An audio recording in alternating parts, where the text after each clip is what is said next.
Hi everyone, I'm Jeff Lawton. I'm going to look at a game from the Magnus Carlsen Invitational tournament played today. It's between the World Champion Magnus Carlsen, playing in his own tournament, and Blackie's Anish Giri. At the time of the game, the third game, it was 1 point all, so all was to play for. And standings wise, Anish is at the bottom, so he needs to probably win his last few games in order to stand a chance, like the last 3 matches. And Magnus is, if not assured qualification, almost certain too. So in the third game, Magnus opened with d4, and we had knight f6 from Anish, and we had c4, e6, knight f3, and now d5, queen's gambit declined, knight c3, bishop b4, the Rogozin variation, c d5, e takes d5, and now bishop f4. So this unusual move is the line that seems to be Magnus's favourite at the moment, at least in this tournament. He played it earlier against Alireza Firouzja, and the first time he played it against Firouzja, knight e4 was played there as well. So you can be certain that Anish has prepared this for black.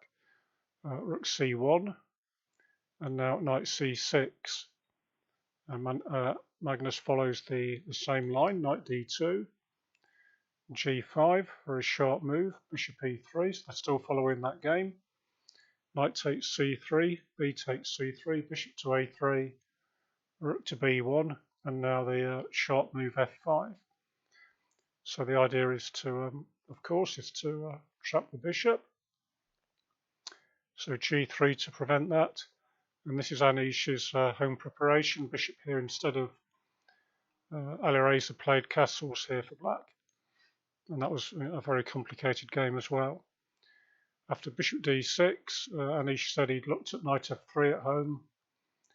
I think he looked at some other move, I can't recall which one at the moment, but rook g1 came as a surprise to him. So the obvious question is, well, what about f4? He didn't play this, but he looked at it, and then he said he was not sure about gf4, then bishop f4 is forced for white. Bishop f4 looks as if white's just dropped a piece, but of course it's preparation, and it's Magnus, and the idea is to go e3. So you're hitting the bishop and at the same time opening the queen's diagonal to misplace the black queen, which then can't castle. But Anish said he wasn't sure, instead of retreating, he wasn't sure that this wasn't just perfectly okay for black. And then after check, king d8, queen takes d5, check, and now maybe bishop back to d6.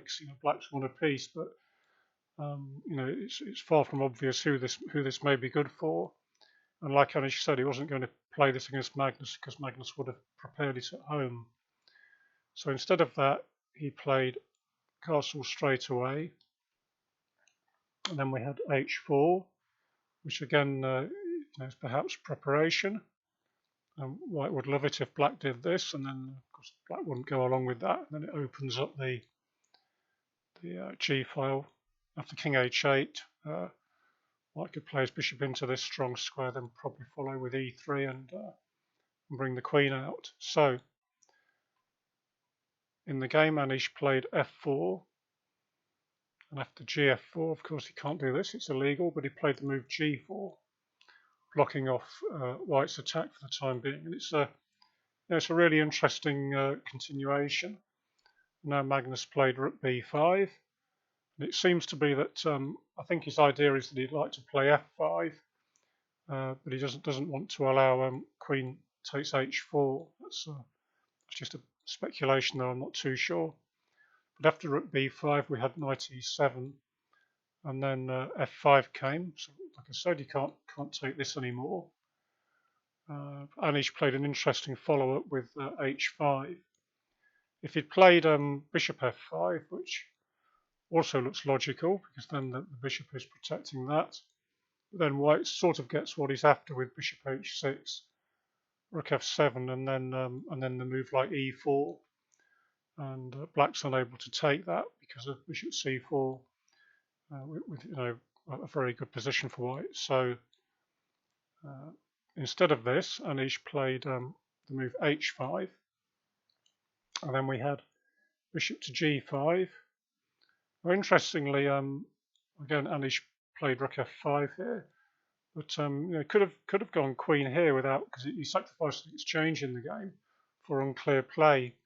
But queen e8 is possible, hitting the loose rook. Of course, it's unprotected there, and if it retreats back, say to b2, like as occurred in the game, then we can play knight takes f5, and then black hasn't given up any material, and the queen looks nicely placed here. And there's possibilities of g3 perhaps as well. So it would have been an interesting line, but he had another idea in mind altogether, which is absolutely fascinating in the way he played it. And then we had, sorry, he played c6 first, beg your pardon, and then rook b2. Now rook takes f5, which is the interesting idea. And after e4, he sacrificed the exchange on g5. And after hg5, he now played knight g6. And it's a really interesting idea because these two pawns sort of block the action of white's rook here, only hitting as far as the pawn. And in the meantime, the knight's got very good square f4, and black's got a black squared bishop, and so this bishop's got good control of dark squares. But I don't know. Somehow is it enough? I don't know. It's really hard to say. It's complicated. I suppose you would say that black's got sufficient play, but not necessarily any more than that.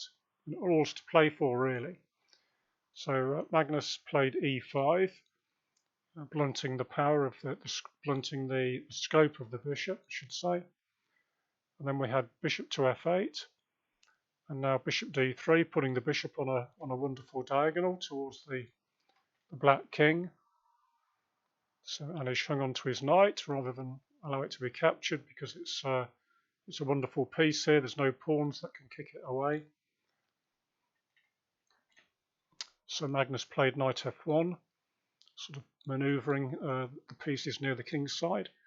There's no particular reason, at least I was thinking during the game, I think the commentators, no particular reason to think that white should be any worse here at all. It's just a position. And we had queen g5. But this is where Magnus blundered. It's sort of, as they were saying, psychologically an easy blunder to make. But I think that after bishop b1, just looking at it a bit, it just seems that it's just a position and it's hard to know what's going on. White's going to play pawn here soon, and then try and open things up, and that also opens up the rook to come across somewhere along here. And the game is still very much on. But instead of that, Magnus played f3 straight away in this position, and this ran into knight takes d3, queen d3, and now queen c1 picked off the rook. And what's worse, it wins the rook with check as well, because white can't go here, because it's then the queen isn't attacking at all. There's no queen here, check here then. So Magnus played king f2, but it's like they were saying in the commentary. It's understandable that perhaps he overlooked this. I don't know. I mean, but the point they were making was that the knight on f4 is a really strong piece, so you wouldn't necessarily look at a capture. But I mean, ordinarily, of course, it's not something you'd expect Magnus to miss at all. He very rarely makes a blunder like this. So we had queen c1 check, king f2, queen b2 check, and now knight d2. So black has simply won a piece. Now Anish played the nice move bishop f5 to simplify the position down. Queen f5, queen takes d2 with check, and now king g3.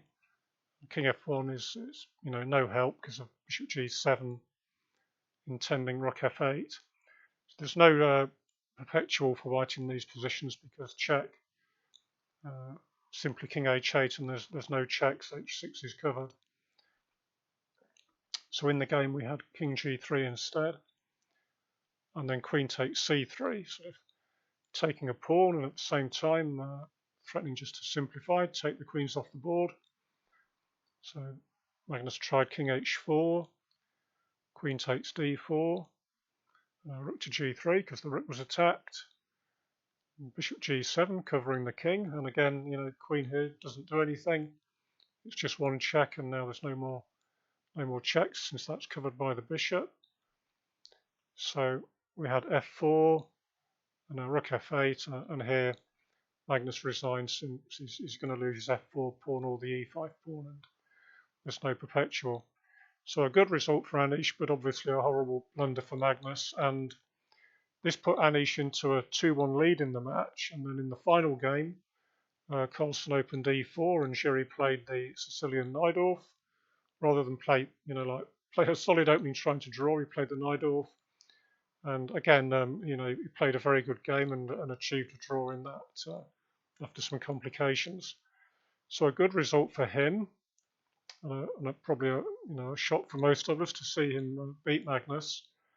But after that round, he's now pulled himself up to 4 points. It doesn't really make a lot of difference to the table because Firouzja also won, without spoiling it in case you didn't know, but Alireza won his match against Vachier-Lagrave, and he moves off 0 onto 3 points. And it doesn't really make a huge difference to the table, really. I mean, tomorrow we've got the matches between, I think Nakamura's playing Caruana. So Caruana would like to win to try and keep firmly in the top 4. And then we've got, I think it's Ding's playing Nepo. Yeah, that's right. And Nepo needs to win to peg Ding back and propel himself into the top 4. So should be an interesting day's play tomorrow. So thank you very much for watching. Hope you enjoyed the video. Please give it a thumbs up or subscribe. Thanks for watching. Bye now.